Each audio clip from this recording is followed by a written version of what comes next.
Supreme court of Pakistan के नए chief justice मुकर्रर हो गए हैं।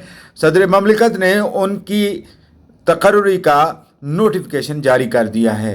Justice Yahya Afridi Peshawar high court के चीफ जस्टिस रहे हैं और इसके अलावा सुप्रीम कोर्ट में 2018 से वो बतौर जज तैनात हैं। जस्टिस याह्या आफरीदी 1965 को पैदा हुए डेरा इस्माइल खान में उन्होंने इब्तदाई तालीम एचसन कॉलेज लाहौर से हासिल की। गवर्नमेंट कॉलेज लाहौर से ग्रेजुएशन करने के बाद उन्होंने एमए इकोनॉमिक्स किया और उसके बाद वो बैरून मुल्क तालीम के लिए चले गए, जहाँ से उन्होंने एलएलएम की डिग्री हासिल की।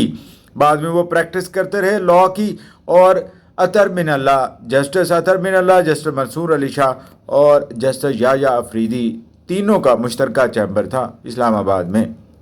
उन्होंने कई लैंडमार्क केसेस भी किए। इसके अलावा बतौर जज उन्होंने 2012 से अपने करियर का आगाज़ किया पेशावर हाई कोर्ट से और फिर 2016 में वो पेशावर हाई कोर्ट के चीफ जस्टिस बन गए। जस्टिस याह्या आफरीदी उसके बाद 2018 में एलिवेट हुए सुप्रीम कोर्ट ऑफ पाकिस्तान में और उस दौरान उन्होंने सुप्रीम कोर्ट ऑफ पाकिस्तान में अपनी खिदमत सर अंजाम दी। उनके बारे में कहा जाता है कि वो नॉन सुओ मोटो जज हैं जो आज खुद नोटिस की नफ़ी करते हैं और बाई बुक यानी कॉन्स्टिट्यूशन के मुताबिक चलने वाले जज हैं, इंटरप्रेट करने के आदी नहीं हैं।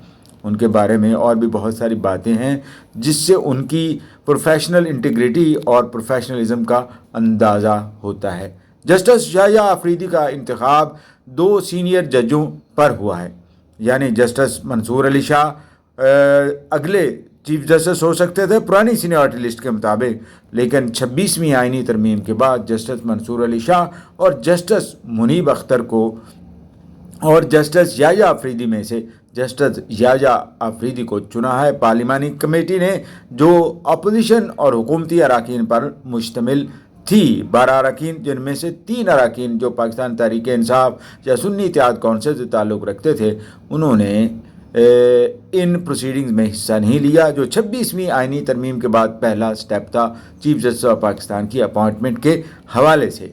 अब जस्टिस याह्या आफरीदी की तकर्री हो चुकी है सदर पाकिस्तान के नोटिफिकेशन के बाद।